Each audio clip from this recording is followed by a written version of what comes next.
Hi everyone, क्या हाल चाल है? I hope everyone is doing fine. Perfect. So today we are starting with a new topic in your level 3, that is fixed income. अपने new reading से start करें, in fact नया asset class से start करें, which is your fixed income. Sir, as a overall topic fixed income कैसा है? Because level 1 में भी किए हुए फिक्स्ड इनकम, बिल्कुल. लेवल 2 में भी किए हुए. लेवल 2 में दी focus was more towards the valuation, binomial tree वगैरह. लेवल 3 में it is more on the application side. तो क्या सर फिक्स्ड इनकम लेवल 3 के अंदर में इजी रहेगा, टफ रहेगा, या कंपेयर टू लेवल 1 लेवल 2 जैसे रहेगा? देखो, as per the students feedback, जो लेवल 3 का फिक्स्ड इनकम है ना, that is one of the technical topic. ठीक है. एक बोलते हैं ना सर, कौन सा टफ टॉपिक, अगर अपने को लेवल 3 में कोई स्टूडेंट पूछे कि सर कौन सा टफ टॉपिक माना जाता है, जनरली जनरली बोल रहा हूँ, that one of the fixed income. तो आपका माइंडसेट जो है बिल्कुल क्लियर रहना चाहिए यार. Fixed income as a topic level 3 के अंदर में थोड़ा टेक्निकल है, थोड़ा टफ है as compare to other topics. तो सर क्या डिवेबल है? मतलब कर सकते हैं, बिल्कुल बिल्कुल कर सकते हो, प्रोवाइडेड आप राइट माइंडसेट से कॉन्सेप्ट्स को सुन रहे हो, समझ रहे हो, नोट्स प्रॉपरली लिख रहे हो, सेल्फ स्टडी कर रहे हो, क्वेश्चंस कर रहे हो घर पे. ऑल्दो मैं क्लास के अंदर में आपको पता है क्वेश्चंस, एग्जाम्पल सब कुछ करवा देता हूँ, बट मेरे कराने से आपके लाइफ में, आपके एग्जाम में सिर्फ 10% का कंट्रीब्यूशन होगा. 90% कंट्रीब्यूशन कब होगा? जब आप खुद से उस एग्जाम्पल को, उस क्वेश्चंस को आप सेल्फ स्टडी करोगे, इंस्टीट्यूट के क्वेश्चंस को सारा सेल्फ स्टडी करोगे और खुद से सॉल्व करोगे. Is it fine? पहला बात ये क्लियर है. तो एज अ टॉपिक थोड़ा हेवी है ऑब्वियसली. एक दो क्लासेस में नहीं लगेगा आपको हेवी, यू विल फील कि हाँ सर समझ में तो आ रहा, फालतू का बोले थे. नहीं, जैसे जैसे आगे बढ़ेंगे तो वो आपको समझ में आ जाएगा कि किस लेवल पे अपने फिक्स्ड इनकम को लेके डिस्कस करने वाले हैं. तो आपका जब माइंडसेट एकदम सही हो तभी फिक्स इनकम पढ़ना, नहीं तो मत पढ़ना, because you have other topics also. जहाँ आप हल्का माइंडसेट लेके भी बैठोगे तो भी जनरली हो जाता है. फिक्स इनकम के लिए you need 100% concentration. Is it fine? Sir total कितना रीडिंग्स है? टोटल 4 रीडिंग्स है. एक रीडिंग जो है वो आपके पोर्टफोलियो कंस्ट्रक्शन टॉपिक के अंदर में है, एज पर दी रिवाइज 2025 करिकुलम के हिसाब से. रिमेनिंग 3 रीडिंग्स जो है, कोई बच्चा जो पोर्टफोलियो मैनेजमेंट पाथवे लिया हुआ है उसके अंदर में 3 रीडिंग्स डाला हुआ है फिक्स इनकम को लेके. Is it fine? क्लियर है? सर एक reading overview of fixed income portfolio management is a part of portfolio construction. जो बचा हुआ 3 रीडिंग है, जिन स्टूडेंट ने portfolio management as a pathway लिया है उसको वो 3 रीडिंग्स पढ़ना है. परफेक्ट. चलिए स्टार्ट करते हैं. तो पहला रीडिंग क्या है? Overview of fixed income portfolio management. Heading दे रहा हूँ, overview of fixed income portfolio management. देखो सब कुछ पोर्टफोलियो मैनेजमेंट से रिलेटेड होगा. जैसे हमने इक्विटी भी कर ली है, इक्विटी अपना कंप्लीट हुआ है, उसमें भी क्या था? Overview of equity in the portfolio management context. Similarly यहाँ भी अपने fixed income stand alone basis पे नहीं, पोर्टफोलियो मैनेजमेंट के कॉन्टेक्स्ट में स्टडी करने वाले हैं. बिकॉज देखो level 3 is all about what actually? Portfolio management. 50% तो आपका क्या है? पोर्टफोलियो मैनेजमेंट से रिलेटेड है. Whether it is equity, whether it is alternative investment, whether it is currency, whether it is fixed income, everything is in the context of what? Portfolio management. तो पहले क्या करते हैं, इस रीडिंग को अपने क्लास के लिए अलग अलग पार्ट्स के अंदर में डिवाइड कर लेते हैं, because we have lot of things to cover here. सबसे पहला आप पार्ट नंबर 1, मैं इस पर ऑथर का सीक्वेंस के हिसाब से चढ़ू, क्लास का सीक्वेंस थोड़ा सा चेंज कर लेंगे. Is it fine?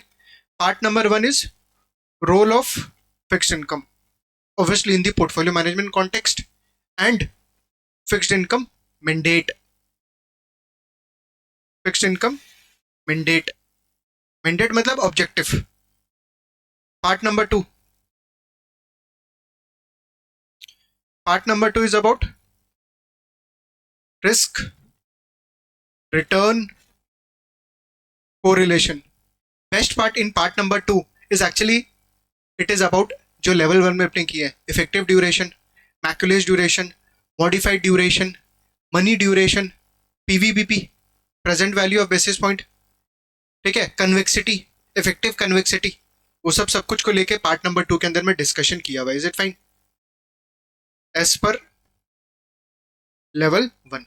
तो लिखने से ये फायदा होता है कि आपको ये एक अलग से एलओएस जो है बहुत ज्यादा डीपली प्रिपेयर करने का जरूरत नहीं है, क्योंकि लेवल 1 में इस चीज का अपन को आइडिया है. Part number 3, Part number 3 is about liquidity. Part number 4,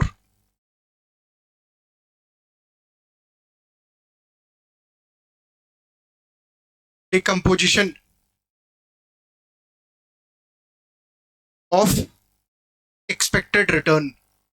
कि सर फिक्स्ड इनकम इंस्ट्रूमेंट के अंदर में जो अपनी एक्सपेक्टेड रिटर्न अर्न करेंगे से फॉर नेक्स्ट 1 ईयर, वो एक्सपेक्टेड रिटर्न का क्या क्या कॉम्पोनेंट्स होगा, डिकम्पोजिशन. ठीक है, तो यहाँ पे मैथ्स इन्वॉल्व है, नंबर्स इन्वॉल्व है, तो दिस विल बी इजी. और क्लास के लिए अपने जब स्टार्ट करेंगे ना, I will start with part number 4 because maths involve है, अपने लिए इजी हो जाएगा. अदरवाइज स्टार्टिंग से बात करेंगे तो थोड़ा सा थ्योरी लगेगा. ठीक है, part number 4 will be decomposition of expected return. Part number 5, part number 5 is about leverage. Part number 6 is about taxes. Part number 7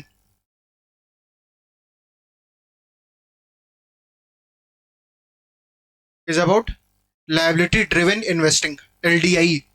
Liability driven investing, LDI. Part number 8, cash flow matching, strategies related to cash flow matching. Part number 9,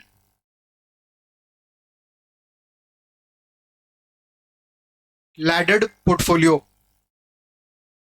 Laddered portfolio, उसका risk, return, characteristics, ये सब चीज़ों को लेके अपने discussion करने वाले. चीज़ clear है?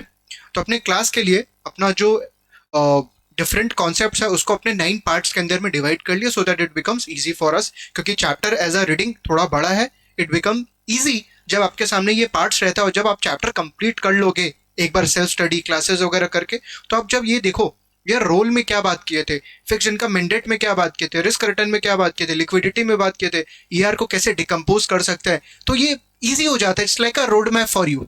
ऐसा माइंड मैप जैसा बन जाता है कि अच्छा ये जो रीडिंग है वो बेसिकली 9 पार्ट्स के अंदर में डिवाइड किया हुआ है. तो एक बार तो आपने पढ़े हुए, चलना ये सब पार्ट नंबर को देख के याद करने का ट्राई करते हैं, इस पार्ट के अंदर में क्या क्या चीज लिखा हुआ था. परफेक्ट. तो ये रिवीजन के लिए आपको हेल्प होता है. तो सर क्या चीज से स्टार्ट करें आप? सबसे पहला मैं स्टार्ट कर रहा हूं पार्ट नंबर 4 से, डिकम्पोजिशन ऑफ एक्सपेक्टेड रिटर्न. उसके बाद I will follow the sequence. Part number 4, next page में चला जाता हूं मैं.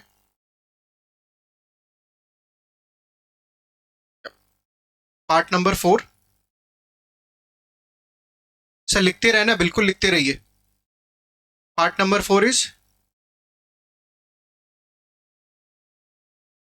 Decomposition of expected return of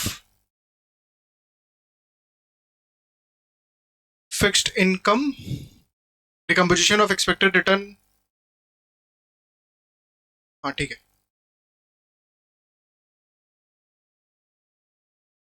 सुना क्या करने का इसके अंदर में ट्राई कर रहे हैं सर.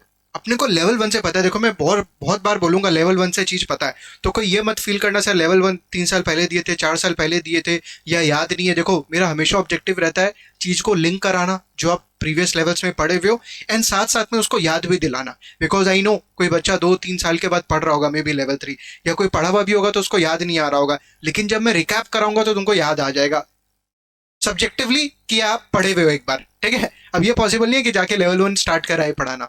ओके, तो वहां पे अपने लेवल 1 में पढ़ते थे कि सर जो YTM होता है, यील्ड टू मैच्योरिटी, YTM होता है, दैट्स अ प्रॉमिस्ड रिटर्न. और वो अपने को कब मिलता है, कब मिलेगा, कैसे मिलेगा? Sir there are certain assumptions. What were those assumptions? क्या अजम्पशंस था अगर कोई को याद है तो? Sir the bond will be held till maturity. Bond को अपने मैच्योरिटी तक हेल्ड करेंगे. अगर 10 ईयर का बॉन्ड है तो अपने बॉन्ड को 10 ईयर तक होल्ड करेंगे, तब अपने को YTM मिलेगा. All the cash flows are received on time. सारा का सारा कैश फ्लोज अपने को टाइमली मिलेगा. The bond will be held till maturity. All the cash flows will be received on time. Sir जो कैश फ्लोज मिलेगा ना, that will be reinvested at the YTM. That will be reinvested at the YTM. ये याद आ रहा है? Sir ये realistic assumptions है या अनरियलिस्टिक? अनरियलिस्टिक. क्या तुम बॉन्ड को पहले बेच नहीं सकता है? बिल्कुल बेच सकते हैं. अगर इंटरेस्ट रेट गिरेगा मार्केट के अंदर में, आपका बॉन्ड प्राइस बढ़ेगा, तो आप सेल कर सकते हो. यस, आप सेल कर सकते हो. Sir all the cash flows are received on time. What about credit risk और default risk?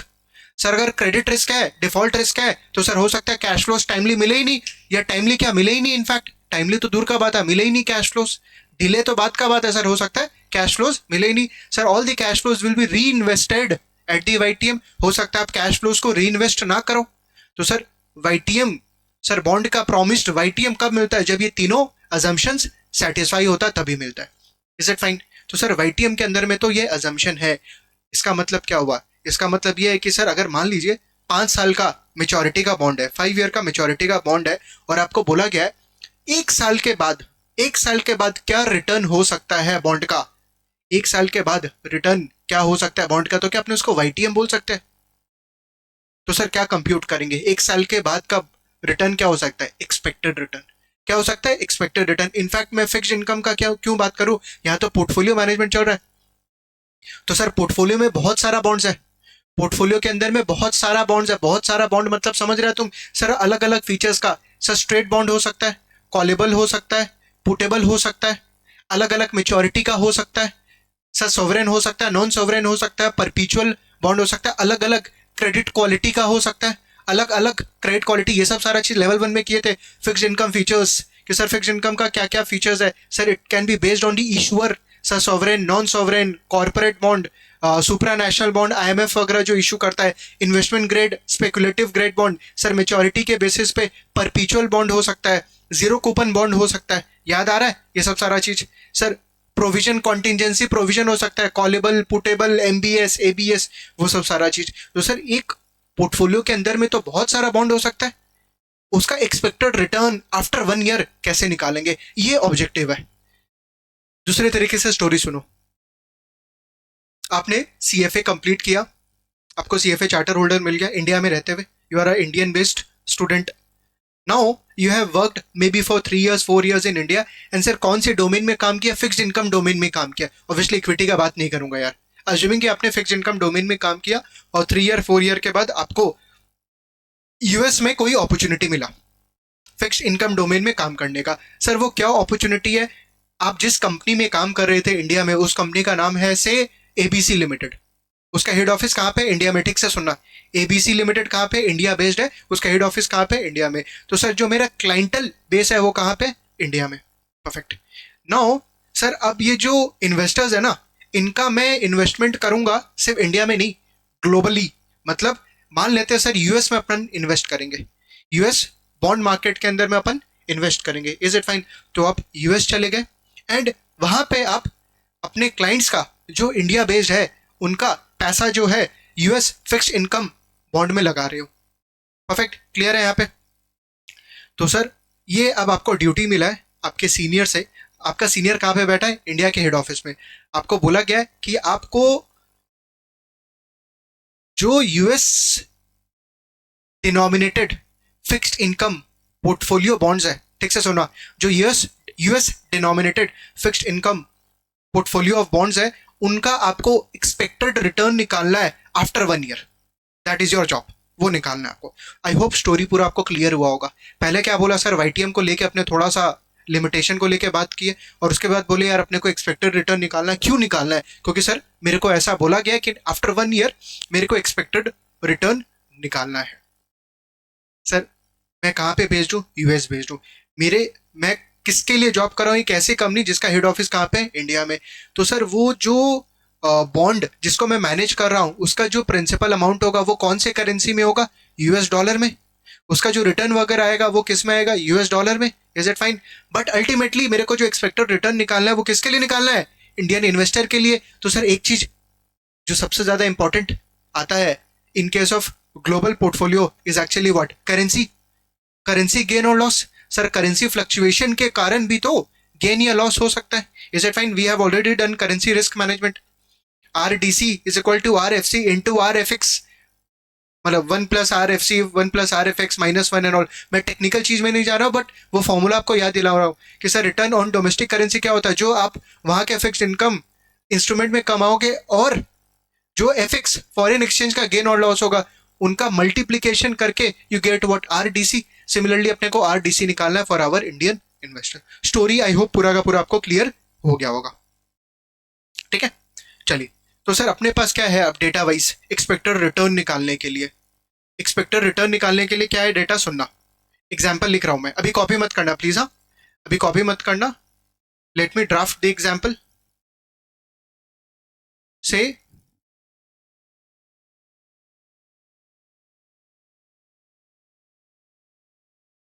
an Indian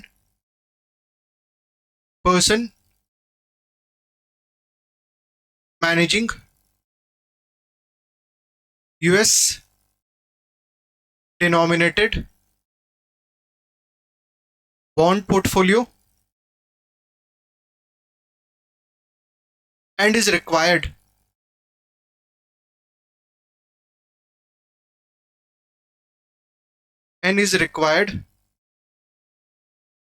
to identify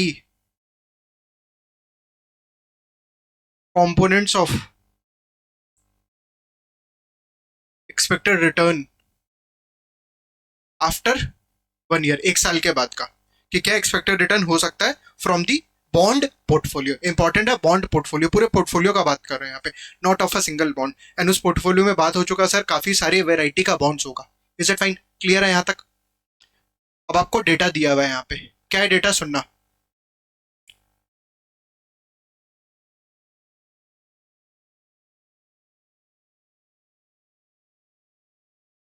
data में you have average current price of the bonds. देखो मैंने वर्ड क्यों क्या यूज किया यहाँ पे, एवरेज। एवरेज वर्ड क्यों यूज किया? बिकॉज सर अपने पास एक बॉन्ड है या काफी सारा बॉन्ड है? काफी सारा बॉन्ड है। Is it fine? Average current price of the bond is, सब कुछ डॉलर्स में चल रहा है, से $985। फेस वैल्यू आपको समझ में आएगा होगा, it will B 1000। Average coupon payment of the bond, इससे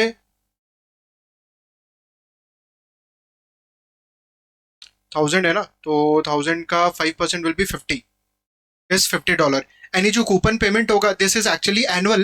ये जो $50 ये एनुअल टर्म्स में, बट ये जो कूपन पेमेंट होगा this will be semi annual, 6 महीना में मिलेगा। तो आपको समझ में आएगा कि सर 6 मंथ में क्या मिलने वाला है मेरे को, 50 या 25? ऑब्वियसली 25, क्योंकि यहाँ पे मैंने क्लैरिफाई कर दिया कि 50 क्या एनुअल है। नेक्स्ट, एक्सपेक्टेड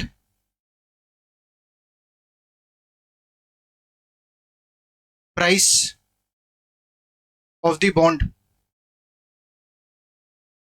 आफ्टर 1 ईयर से 987 होगा। ये देखो, bond is issued at what, discount 985 पे। तो अपने को पता है यार लेवल 1 से pull to par effect. Pull to par effect क्या बोलता है? If the bond is issued at discount and if you assume constant yield trajectory. Constant yield trajectory मतलब there is no change in the yield curve. तो sir जो bond discount पे issue है वो किस पे जाता है? पार की तरफ। मतलब बॉन्ड का प्राइस क्या होता है? बढ़ता है। बॉन्ड का प्राइस क्या होता है? बढ़ता है। Is it fine? 987 लिया, मन से लिया मैंने। नेक्स्ट डेटा,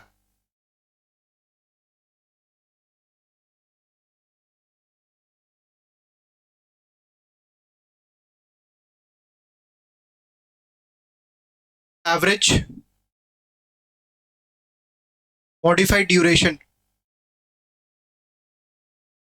मॉडिफाइड ड्यूरेशन का इंटरप्रिटेशन याद है? If interest rate changes by 1%, the bond is expected to change by, जितना भी मॉडिफाइड ड्यूरेशन होगा X% in the opposite direction ignoring convexity. In the opposite direction ignoring convexity. तो आपको बोला average modified duration of the portfolio after 1 year. Modified duration किसका? Portfolio का। After 1 year इससे 3.2।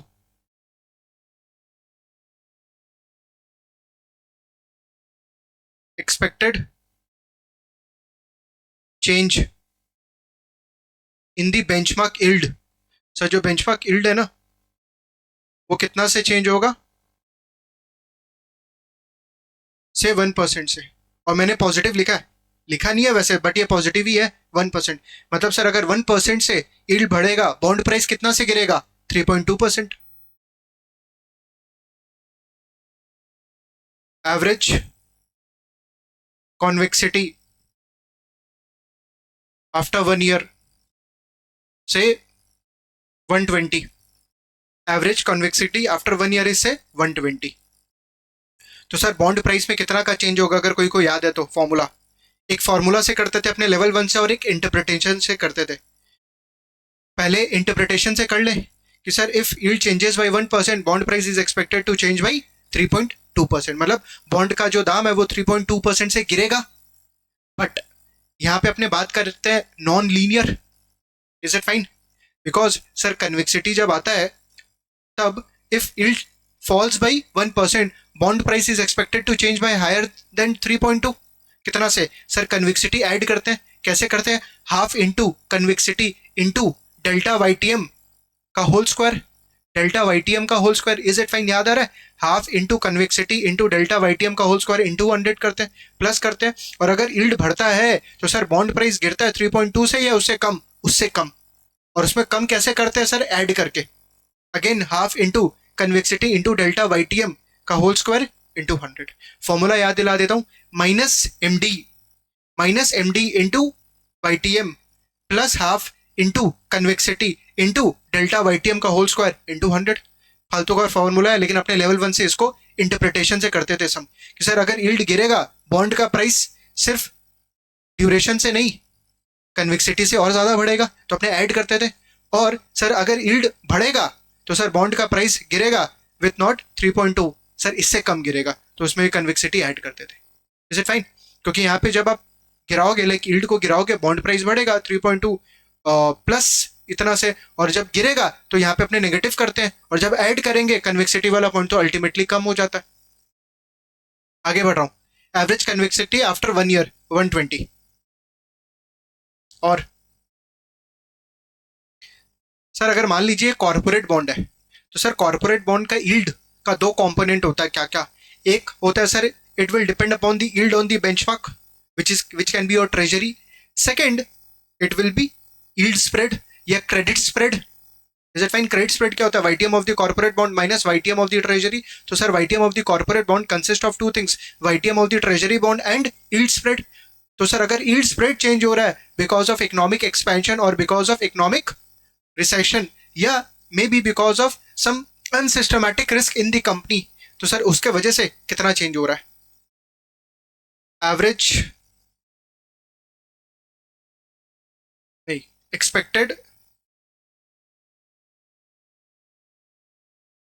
expected change in the yield spread से -0.20%। -0.20%। Negative बोलने का मतलब क्या? स्प्रेड नैरो हो रहा है या स्प्रेड वाइडर हो रहा है? स्प्रेड नैरो हो रहा है, स्प्रेड नैरो हो रहा है। और स्प्रेड नैरो कब होता है? ड्यूरिंग इकोनॉमिक एक्सपेंशन या रिसेशन? इकोनॉमिक एक्सपेंशन, क्योंकि आपको वाईटीएम कम चाहिए, स्प्रेड कम हो रहा है, वाईटीएम कम चाहिए, और बॉन्ड प्राइस क्या होता है? बढ़ता है। Is it fine? लास्ट,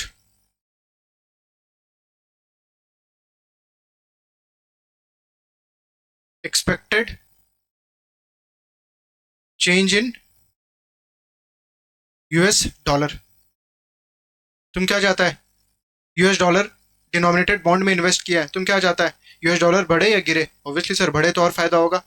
मन से ले रहा हूं कि यूएस डॉलर जो एक्सपेक्टेड चेंज है दैट इज से 2.3% और पॉजिटिव है, ऑब्वियसली इसका मतलब फायदा हो रहा है। परफेक्ट। क्या निकालना है अपने को? अपने को निकालना है एक्सपेक्टेड रिटर्न। सर उसका क्या क्या कॉम्पोनेंट्स होता है उसके लिए मैंने यहाँ पे आपको डेटा दिया है, और हर एक डेटा को अपने डिस्कस किया है। मॉडिफाइड ड्यूरेशन का इंटरप्रिटेशन, उसके बाद यील्ड स्प्रेड, कन्विक्सिटी जब आप ड्यूरेशन के साथ मिलाते हो उसको, ठीक है? परफेक्ट।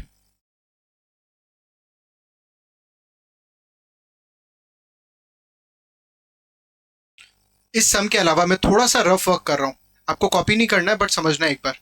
रफ वर्क कर रहा हूँ। रफ वर्क क्या है? मैंने यहाँ पे आपको एक सम दिया कि मान लो एक बॉन्ड है जिसका आज दाम चल रहा है 985, मेच्योरिटी है मान लीजिए 5 years, ओके?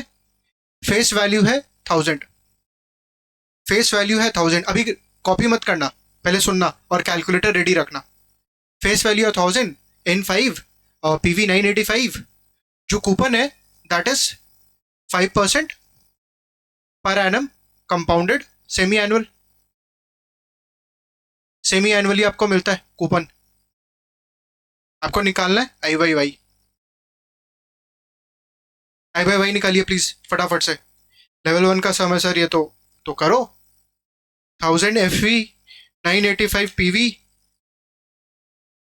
25 PMT और 5 2 10, 10N CPT I by Y कितना आ रहा है? 2.67%, 2.67%। ये तो 6 मंथ्स का है, देयरफॉर एनुअल क्या होगा? YTM इंटू 2, इसको बॉन्ड इक्विवेलेंट यील्ड भी बोल सकते हैं।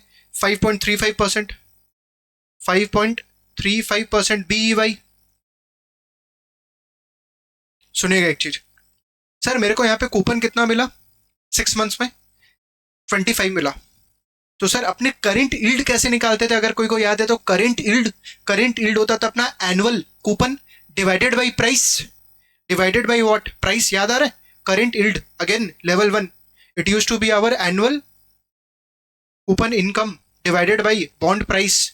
तो एनुअल कूपन इनकम कितना है यहाँ पे? 50 डिवाइडेड बाई बॉन्ड प्राइस क्या है? 985। प्लीज बताइए एक बार कितना होगा? 50 divided by 985, it is 5.08%, near about 5.08%। याद आ रहा है? बिल्कुल।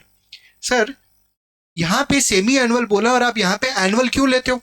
क्या लॉजिक है? यहाँ पे अपने ये एज्यूम करते हैं कि सर अपने को जो 6 मंथ्स में कूपन आ रहा है ना, उसको अपने री इन्वेस्ट नहीं कर रहे हैं, क्योंकि सर 6 मंथ्स में कितना आने वाला है? 25, और 25 को आप किस पे लगाओगे वापस से 6 मंथ्स के लिए? 2.67। अगर री इन्वेस्टमेंट अज्यूम करे तो, बट अगर री इन्वेस्टमेंट अज्यूम नहीं करे तो सर 25 आया, उसको री इन्वेस्ट नहीं किए, और नेक्स्ट 25 आया, टोटल कितना आया? 50। 50 divided by 985। Is it fine? चीज समझ में आ रहा है? ओके तो यहाँ पे अपने एक बार अज्यूम करें री इन्वेस्टमेंट, अज्यूमिंग इफ री इन्वेस्टमेंट ऑफ कूपन इनकम, तो सर करंट यील्ड क्या आएगा? बताना करंट यील्ड क्या आएगा। देखो आपको फर्स्ट 6 मंथ में 25 आ रहा है, नेक्स्ट 6 मंथ में 25, सॉरी फर्स्ट 6 मंथ में 25 आया, उसको आप री इन्वेस्ट करोगे किस रेट से? 6 मंथ्स के लिए ये रहा 1.0267, और नेक्स्ट 6 मंथ्स में वापस से 25 आया एक साल में, डिवाइडेड बाई व्हाट? क्या प्राइस है? 985। एक बार बताना कितना आ रहा है? 25 इंटू 1.0267 प्लस 25 डिवाइडेड बाई 985, 5.14%। चीज समझ में तो आ ही रहा होगा कि सर यहां पे आपने माना नो री इन्वेस्टमेंट, नो री इन्वेस्टमेंट, और यहां पे आपने माना क्या? कि सर री इन्वेस्टमेंट करेंगे। क्लियर है? अब देखो यहां पे ऑथर जो फर्स्ट कंपोनेंट निकाला है एक्सपेक्टेड रिटर्न में, वो निकाला है कूपन इनकम। क्या निकाला है? कूपन इनकम निकाला है। एक हुआ कंप्यूट करना, एक हुआ डिफाइन करना। एक्चुअली कूपन इनकम को कैसे डिफाइन किया ये लोग बोला है कि sir coupon income is actually the current yield along with the interest on the reinvestment, is it fine? Coupon income. whereas जब कंप्यूटेशन किया है तो सम्स में ज्यादातर बोल दिया कि अज्यूम कर लो no reinvestment income, assuming no reinvestment income. अगर नो री इन्वेस्टमेंट इनकम माने तो sir current yield will be equal to coupon income. Current yield जो होगा वही तो कूपन इनकम होगा, या कूपन इनकम जो होगा वो करेंट यील्ड के बराबर होगा। बात एक ही है सर। अगर मैं टेक्निकली बोलूं करेक्ट, तो सर कूपन इनकम के अंदर में करंट यील्ड आता है प्लस री इन्वेस्टमेंट आता है, which is this 5.14। This is your actually coupon income technically, मतलब जो टेक्सचुअली है coupon income. This is textual definition of coupon income. तो सर कूपन इनकम में क्या बोल रहे हैं कि sir current yield plus interest on री इन्वेस्टमेंट।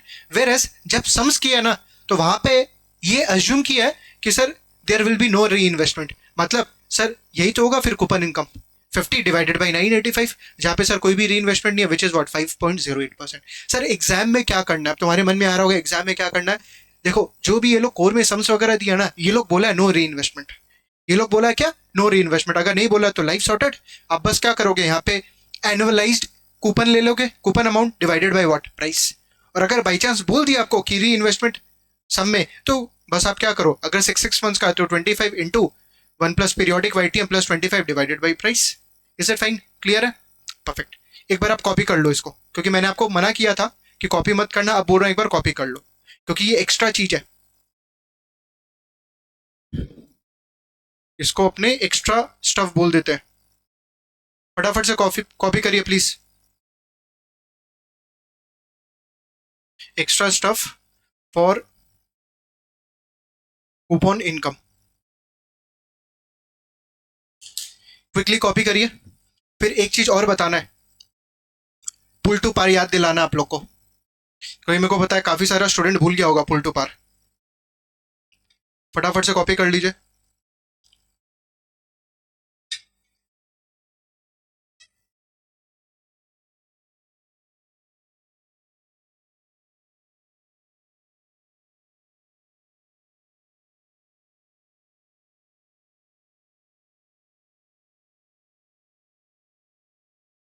आई होप कॉपी कर लिया होगा आपने, परफेक्ट। इसी बॉन्ड को कंटिन्यू करते हैं। अगर अपना पीवी 985 है, 5N है, 1000 FV है, और 2.5 आपका पीएम सॉरी 25 PMT है, आई बाई वाई 2.67 है। मेरे को निकालना what will be the price after 1 year. 5 साल का है ना, 1 साल निकल चुका, तो बचा कितना है, 4 साल। इज इट फाइन, कैलकुलेटर पे आओ, सेकेंड क्लियर वर्क कर लो। 1000 FV डालो, और एक बार 10N डालो, एक बार डालो 10N, 10N 2.67 I by Y करिए प्लीज, 2.67 आई बाई वाई, और 25 PMT CPT PV, CPT PV 985.25 आ रहा होगा, तो ये तो सर आ ही रहा, मैच हो रहा है। मैंने बोला 1 साल निकल चुका, तो बचा हुआ कितना, 4 ईयर्स। बचा हुआ कितना, 4 ईयर, 4 इंटू 2 क्या, 8N सीपीटी पीवी कितना आ रहा है, 987.89, मतलब 988 अप्रोक्सीमेटली, 988 पुल टू पार। अब इसको आप 8 की जगह अगर 6 करोगे, एक बार करके देख लो, 6N सीपीटी पीवी 990, प्राइस और बढ़ रहा है, और फिर लास्ट में क्या 1000 तक चला जाएगा। इज इट फाइन, क्लियर है, तो तुमको समझ में आया। मैंने ये एक्सपेक्टेड प्राइस ऑब्वियसली मन से लिया है, मैंने कोई कैलकुलेशन नहीं किया अपना, शायद 989 कुछ आ रहा था, ये मन से लिया मैंने 987, कि सर 1 साल के बाद जो प्राइस होगा वो क्या हो सकता है, 987 हो सकता है। इसको अपने क्या बोलते हैं, मतलब ये जो मैंने प्राइस निकाला ना, मान लो 987 ही आया अपना कैलकुलेटर में, मान लो 987 आया, तो सर 987 हो गया एज कम्पेयर टू 985, तो सर जो एक्सपेक्टेड यील्ड है that will B 987 minus 985, 2 divided by 985, कितना आएगा बताना, 2 डिवाइडेड बाई 985 इंटू 100, 0.20%। इसको बोलते हैं अपने रोल डाउन यील्ड, या role down return, rather role down return. Is it fine, role down return which is 2.03%, perfect, okay. चलो अब यहां पे अपने फॉर्मूले निकालना स्टार्ट करते हैं। सॉल्यूशन, सॉल्यूशन फर्स्ट कंपोनेंट अपने निकालेंगे coupon income. Coupon income is equal to current yield, इस सब में यहाँ पे मैंने लिखा है क्या, अज्यूमिंग नो री इन्वेस्टमेंट, लिख लो तो ब्रैकेट में, assuming no reinvestment income.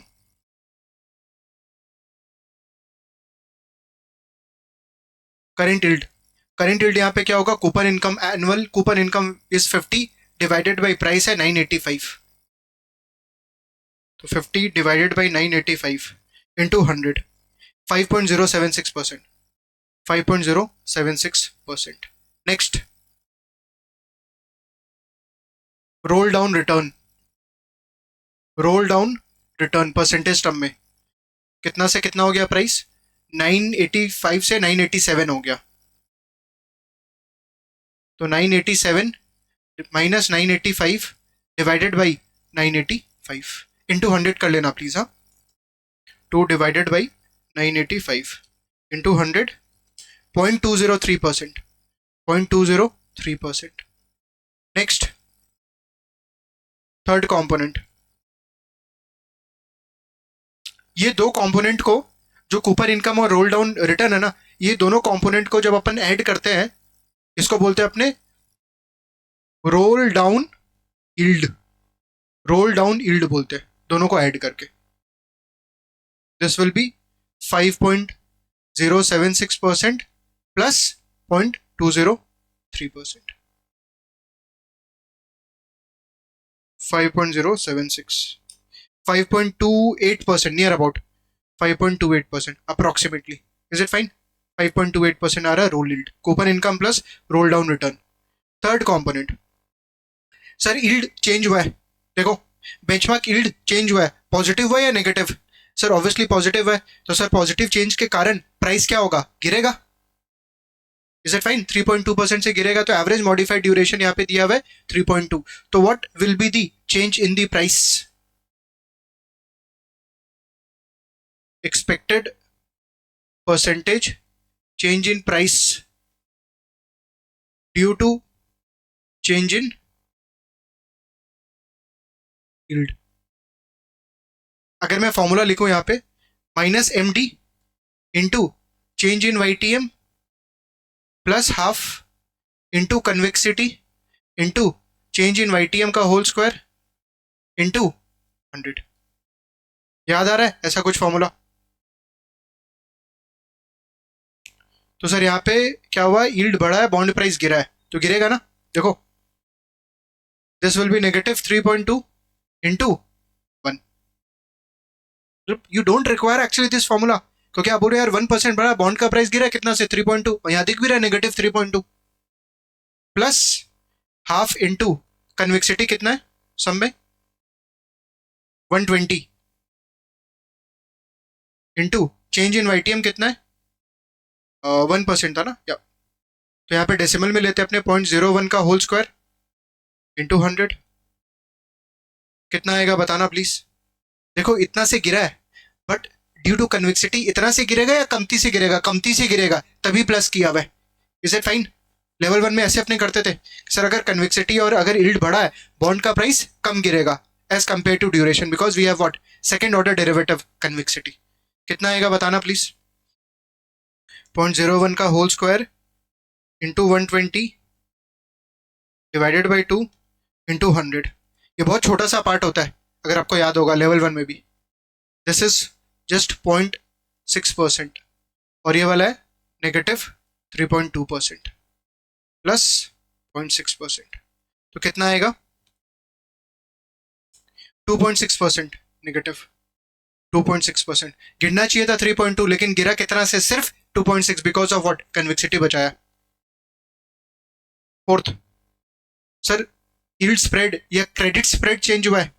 Yield spread मतलब क्रेडिट स्प्रेड चेंज हुआ है, नैरो हुआ है, बढ़िया, नेगेटिव 0.2%. तो सर उसके वजह से how much there will be a change. In case अगर आपको याद है तो, जैसे अपने जब यील्ड चेंज होता है तो अपने सर फोकस करते हैं मॉडिफाइड ड्यूरेशन पे. यहाँ पे जब यील्ड चेंज होता है तो अपने फोकस करते हैं स्प्रेड ड्यूरेशन पे. स्प्रेड ड्यूरेशन का मतलब क्या हुआ, if yield changes by 1%, how much the bond price will change, कितना से बॉन्ड प्राइस चेंज होगा, spread duration. Is it fine? तो देखो यहाँ पे स्प्रेड ड्यूरेशन दिया नहीं है मैंने जानबूझ के अलग से, स्प्रेड ड्यूरेशन अलग से नहीं दिया, क्या दिया, मॉडिफाइड ड्यूरेशन. अगर स्प्रेड ड्यूरेशन देते तो सर अपने सेम फॉर्मूला यहाँ पे यूज करते, सेम फॉर्मूला.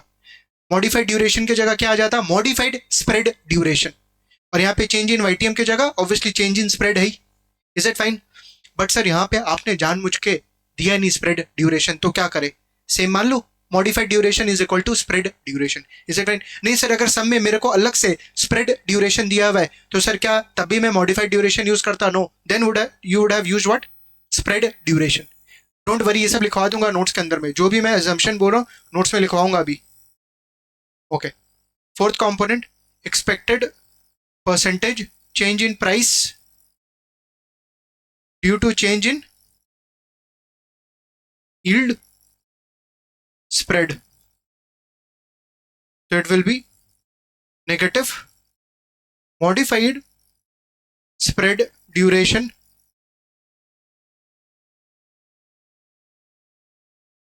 इनफैक्ट पूरा ही लिख देते हैं यहाँ पे, modified spread duration into change in spread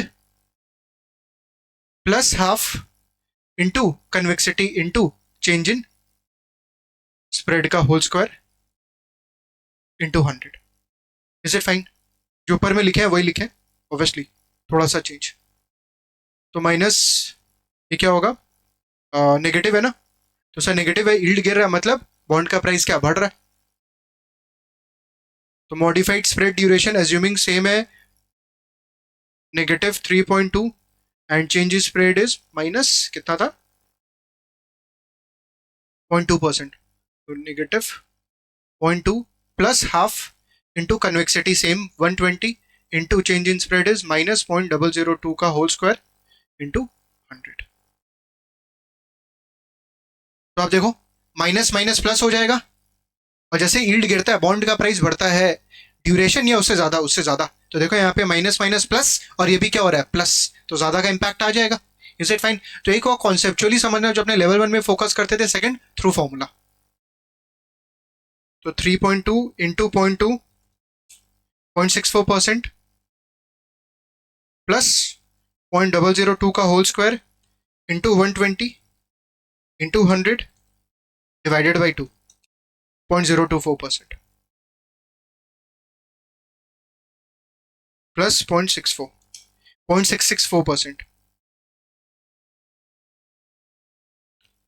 सब कुछ पॉजिटिव आ रहा है क्या? नहीं, ये वाला भी नेगेटिव है। ओके, फिफ्थ तो आपको स्ट्रेट फॉरवर्ड दिया हुआ है कि sir US dollar expected change क्या पॉजिटिव है, तो सर ये ऐड हो जाएगा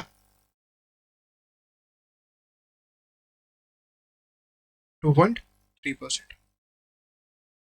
2.3 है ना। ओके, तो sir how much there will be expected return of the bond portfolio after 1 year. Sir component 1 से लेकर कंपोनेंट 5 तक आप ऐड कर दीजिए। Expected return will be approximately, देखो इक्वल नहीं लिख रहे हैं, देयर इज अ रीजन, बाद में बताऊंगा।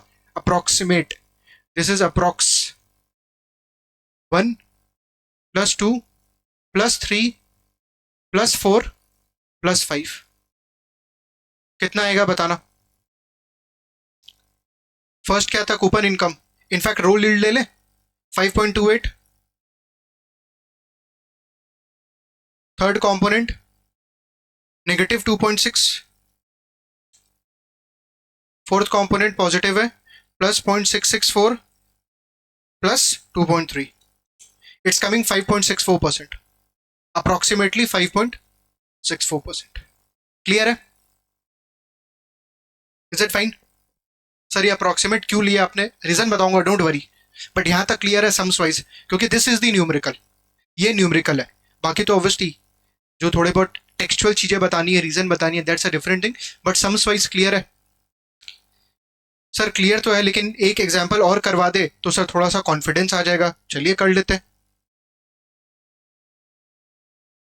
नेक्स्ट,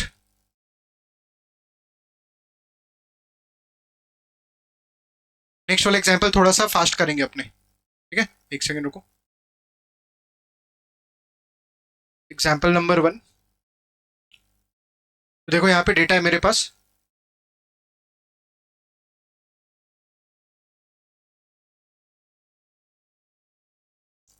क्वेश्चन रीड कर रहा हूं। Grey works for a US investment firm in its London office. She manages the firms British pound denominated corporate bond portfolio. US investment firm के लिए काम कर रही है कहां पे सर? लंदन में।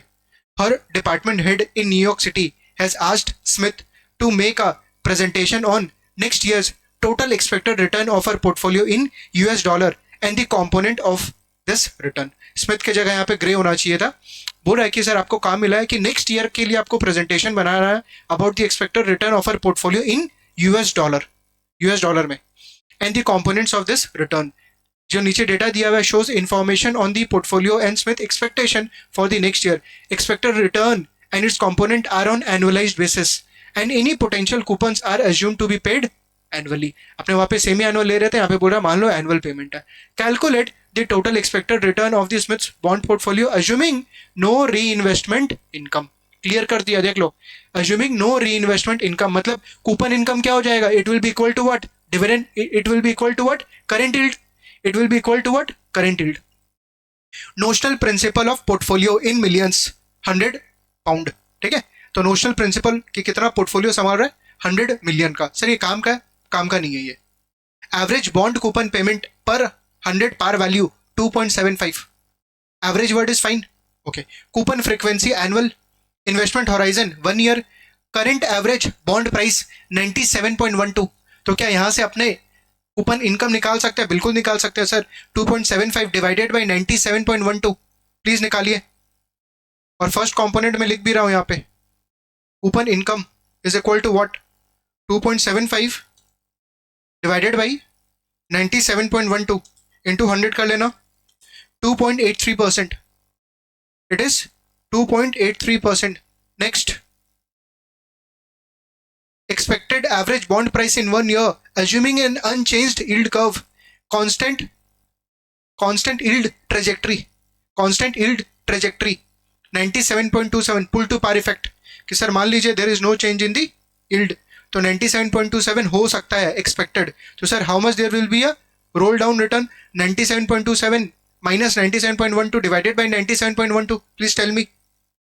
97.27 divided by 97.12 minus 1 into 100, 0.154%, so it will be approximately, roll down return will be 0.15%.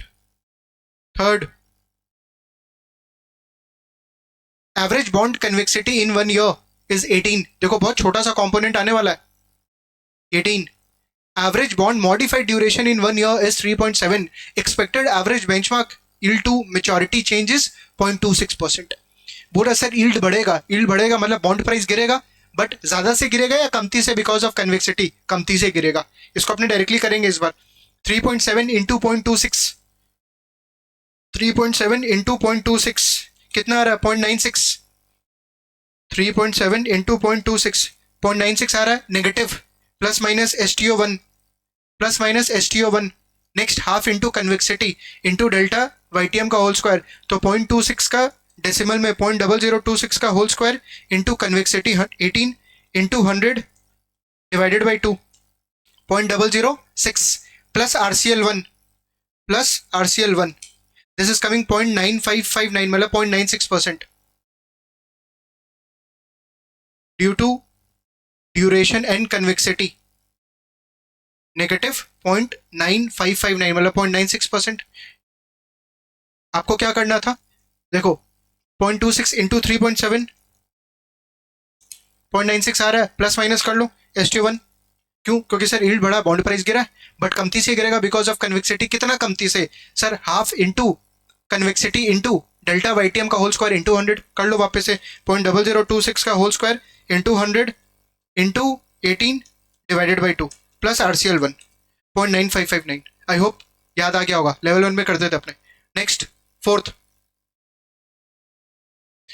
क्या, expected change in spread, spread expected to narrow in this scenario. Okay, तो सर यहाँ पे क्या लिया है, स्प्रेड क्या हो रहा है, रिड्यूस हो रहा है, ठीक है, because of economic expansion, negative 0.1%। तो sir how much there will be a expected change in the bond price, 3.7 into 0.1, bond price बढ़ेगा अगर यील्ड गिरेगा तो 3.7 इंटू 0.1, STO1 पॉजिटिव है, STO1 हाफ इंटू कन्वेक्सिटी, तो 18 डिवाइडेड बाई 2 इंटू 0.001 का whole square, 0.001 into 0.001 into 100, 0.0009 आ रहा होगा,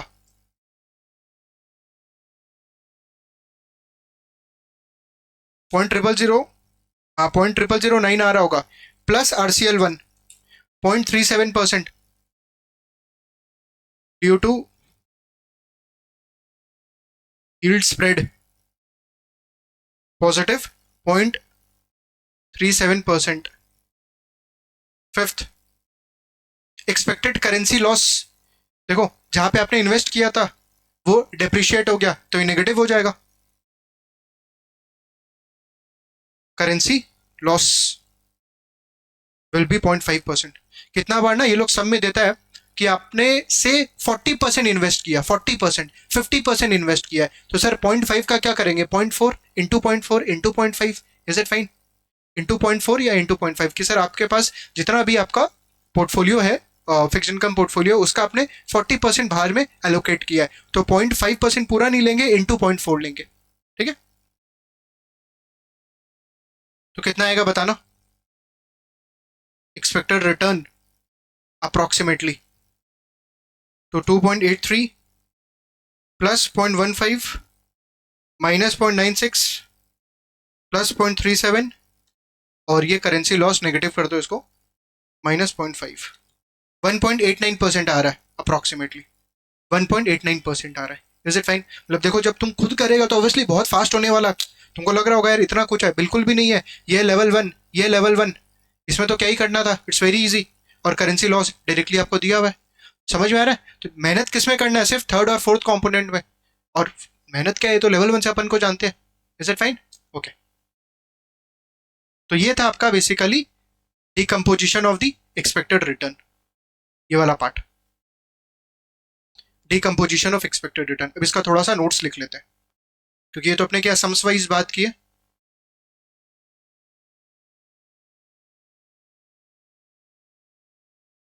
right up,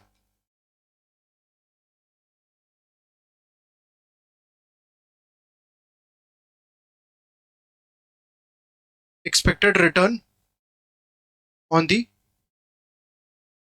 bond portfolio, sir लिखना है, बिल्कुल लिखिए,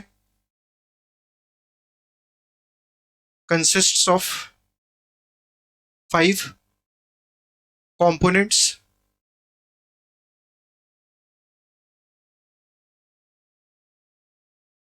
पहला है coupon income which will be current yield plus interest on री investment,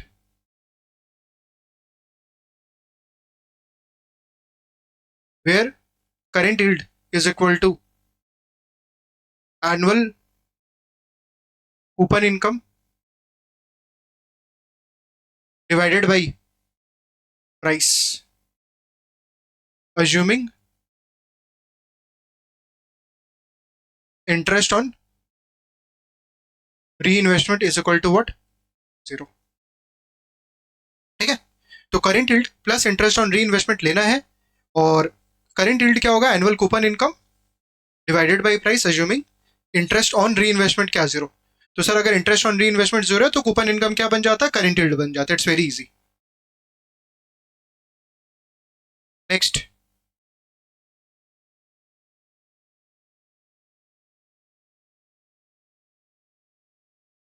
roll down return, roll down return is actually what, bond price ending का next year minus bond price beginning का divided by bond price beginning का।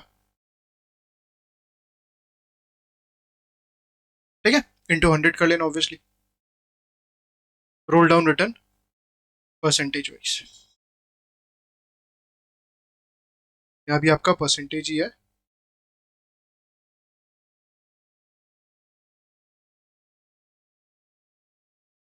Assuming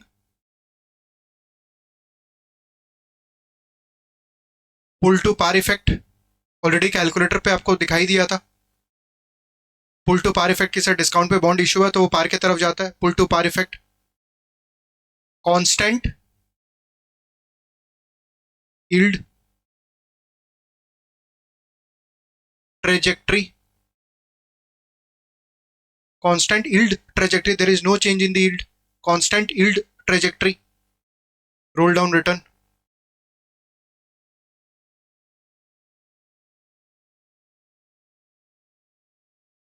roll down yield is actually coupon income plus roll down return, तो हो सकता है आपको सब में डायरेक्टली ये दे दे रोल डाउन यील्ड। ठीक है, तो आपको पता होना चाहिए इसे roll down yield is actually coupon income plus roll down return. Third component is the expected percentage change in price on the basis of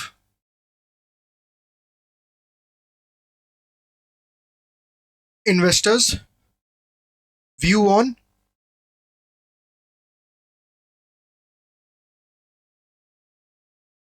change in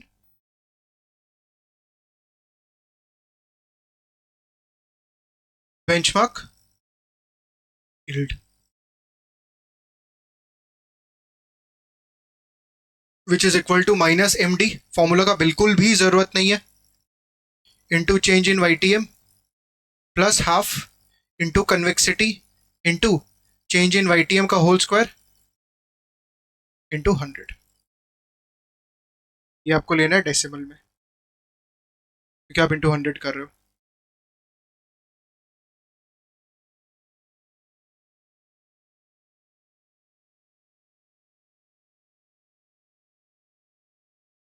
expected percentage change in price. अच्छा एक second रुको रुको रुको रुको. यहीं से कुछ और एक्स्ट्रा पॉइंट्स याद आया मेरे को, थियोरिटिकली याद दिला देता हूँ. Straight bond versus option embedded bond. Straight bond versus option embedded bond. MD किसके लिए यूज करते हैं अपने? स्ट्रेट बॉन्ड के लिए. वेयर एज जो ऑप्शन एम्बेडेड बॉन्ड होता है उसके लिए क्या यूज करते हैं अपने? Effective duration. Effective duration is fine and effective convexity and effective convexity. तो ये वाला चीज लिख लो यहाँ पे. फॉर स्ट्रेट बॉन्ड, इनफैक्ट क्यों स्ट्रेट बॉन्ड, सीधा वही लिखते हैं ना, सॉरी हाँ, for option embedded bond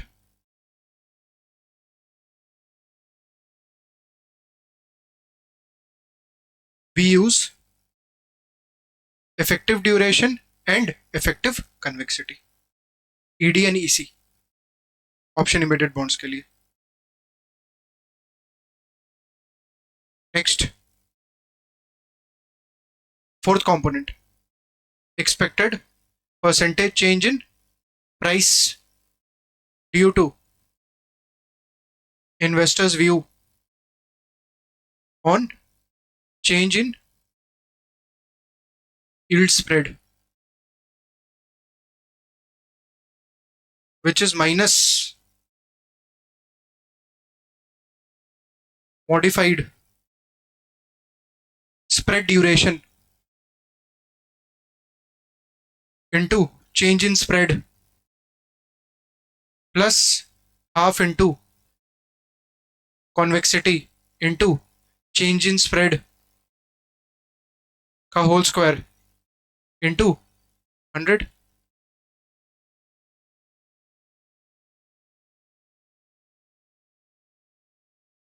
If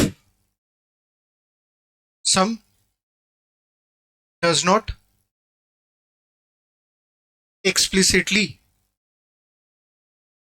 mention modified spread duration, MSD लिख रहा हूं, महेंद्र सिंह धोनी मत पढ़ना भाई प्लीज. हाँ, if sum does not explicitly mention MSD, take MSD as MD. Modified duration ले लो जो अपने कर रहे थे सम में. सर अलग से दिया है तो आपको अलग से लेना है. It's very easy. Is it fine? देखो आप अगर ये चीज स्ट्रेट बॉन्ड के लिए लेते हो, सॉरी फिक्स्ड रेट बॉन्ड के लिए लेते हो, it's fine. Fixed rate bond के लिए modified spread duration is equal to modified duration लेते हो, इट्स फाइन, कोई प्रॉब्लम नहीं है. But what if floating rate bond के लिए लोगे तो सर कोई लिमिटेशन है? बिल्कुल है. फ्लोटिंग रेट बॉन्ड का जो ड्यूरेशन होता है वो कम होता है as compare to fixed rate bond. ये अपने को पता है क्योंकि सर नेक्स्ट रीसेट डेट उसका ड्यूरेशन क्या होता है? Next reset date. Is it fine? तो सर उसका ड्यूरेशन कम होता है. तो sir in case of floating rate bond का आउट ऑफ से 5 कंपोनेंट्स में फर्स्ट सेकंड तो ठीक है, जो थर्ड वाला कंपोनेंट होगा वो कम होगा बट फोर्थ वाला कंपोनेंट ज्यादा होगा. तो सर कैसे आप फ्लोटिंग रेट बॉन्ड में MSD is equal to MD ले पाओगे? चीज समझ में आ रहा है? क्योंकि सर MD तो कम होगा. अरे YTM जैसे चेंज हो रहा है वैसे फ्लोटिंग रेट बॉन्ड में कूपन चेंज हो रहा है, MD कम है. Whereas MSD sir change in spread अगर हो रहा है तो सर वो तो कूपन में पास नहीं हो रहा है. Whereas in case of change in the yield, sir वो तो कूपन में पास हो जा रहा है in case of floating rate bond. चीज समझ में आ रहा है? तो दिस इज द लिमिटेशन। यहाँ पे आपने एक्सप्लिसिटली लिख लिया कि चलो ठीक है ले लेते हैं, बट ये जब आप लोगे तो फिक्स रेट बॉन्ड के लिए fine, but floating rate bond के लिए no, it's not fine. Sir क्या करेंगे? अगर अलग से दिया तो लेंगे, नहीं लिया तो नहीं लेंगे, मतलब अगर अलग से नहीं दिया हुआ तो सेम ले लेंगे, बट ये थियोरिटिकली चीज आपको पता होना चाहिए। Is it fine? लिख लो, this assumption is fine with fixed rate bond, but in case of floating rate bond, the issue is that MD will be less than modified spread duration, because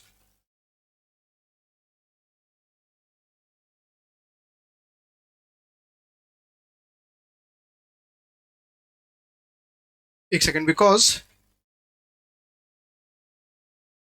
change in the yield is passed to the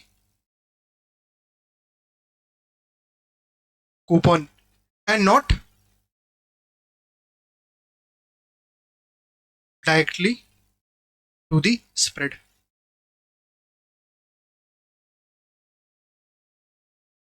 ठीक है, तो ये limitation आपको पता होना चाहिए। इसको एक काम करो, इसको फर्स्ट एरो दे दो, इसके अंदर में सेकंड एरो। सर जो स्प्रेड है ना, जो स्प्रेड है, क्रेडिट स्प्रेड, क्रेडिट स्प्रेड क्या चीज के वजह से चेंज होता है? सर एक हो सकता है मैक्रो कंडीशंस के वजह से, इकोनॉमिक मार्केट कंडीशंस के वजह से, एक कंपनी स्पेसिफिक। सर कंपनी में अगर डिफॉल्ट रिस्क बढ़ गया तो sir credit spread will what? Increase. So credit spread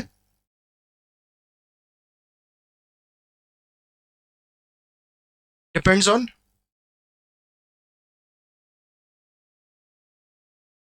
economic conditions. Economic conditions बोले तो एक्सपेंशनरी वर्सेस टाइट। एक्सपेंशनरी के टाइम पे सर क्रेडिट स्प्रेड क्या होगा? क्रेडिट स्प्रेड क्या होगा? गिरेगा। क्रेडिट स्प्रेड क्या होगा? गिरेगा। वाईटीएम क्या होगा? गिरेगा, कॉर्पोरेट बॉन्ड का। और टाइट के टाइम पे स्प्रेड क्या सर? बढ़ेगा, ज्यादा यील्ड चाहिए, तो एटीएम क्या होगा? बढ़ेगा। इकोनॉमिक कंडीशंस पे डिपेंड करता है, अनसिस्टमैटिक सिस्टमैटिक रिस्क के ऊपर में डिपेंड करता है ऑफ द कंपनी। ठीक है, नेक्स्ट 1 2 3 4 लास्ट। लास्ट वाला तो एकदम इजी है, उसको सिर्फ लिख लेते हैं एक बार लिखने के लिए। Expected change in the foreign currency, इसके वजह से गेन या लॉस हो सकता है। परफेक्ट, इसको आप फर्स्ट पॉइंट डाल दो। अच्छा, इसके अंदर में क्या क्या चीज आपने एक्सपेक्टेड लिया? आउट ऑफ दिस 5 कंपोनेंट्स आपने क्या क्या चीज एक्सपेक्टेड लिया? 4 कंपोनेंट्स। देखो, सेकंड कंपोनेंट एक्सपेक्टेड प्राइस वाला, ये वाला, ये तो पूरा एक्सपेक्टेड है। सर यील्ड कितना से चेंज हो सकता है, स्प्रेड कितना से चेंज हो सकता है, फॉरेन करेंसी कितना से चेंज हो सकता है, इज इट फाइन? सब कुछ एक्सपेक्टेड है। एक क्या है? Actual coupon income, annual coupon income क्या है, और प्राइस आज क्या चल रहा है, इज इट फाइन? इसको ऑब्वियसली लिखवाते नहीं है।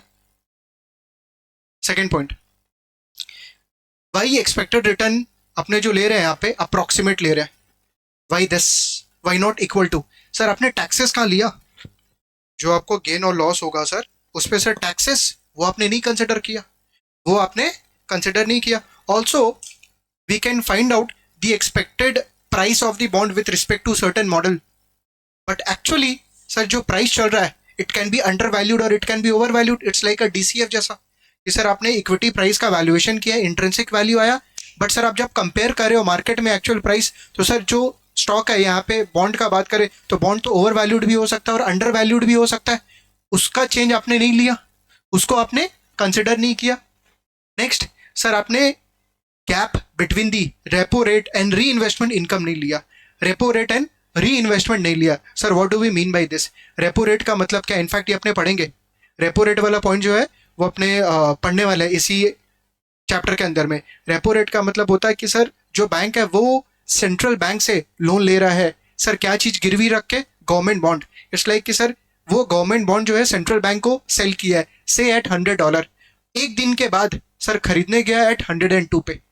रीपर्चेज, रेपो मतलब रीपर्चेज। सर रीपर्चेज कब करते हैं? जब अपने कोई चीज सेल करता है then only we can repurchase. तो सर यहाँ पे बैंक्स ने क्या किया, से सेंट्रल बैंक को पहले सेल किया एट $100 और नेक्स्ट डे परचेज कर लिया किस पे, 102 पे। तो that 2% is actually like boring.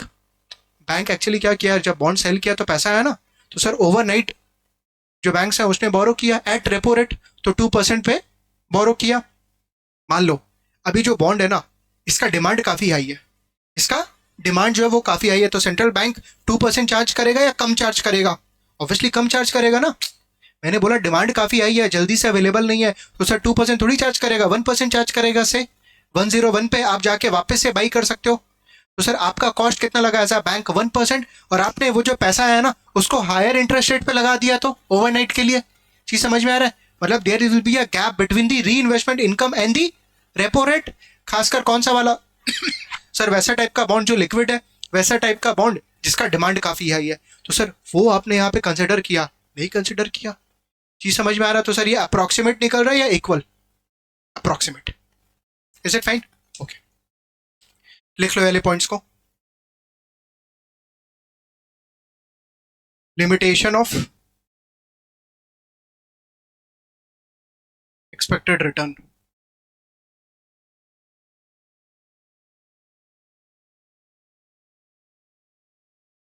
Richness मतलब ओवर वैल्यूएशन, और cheapness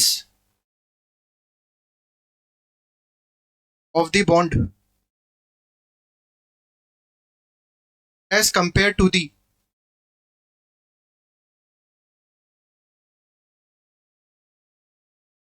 bonds price as per statistical model is ignored.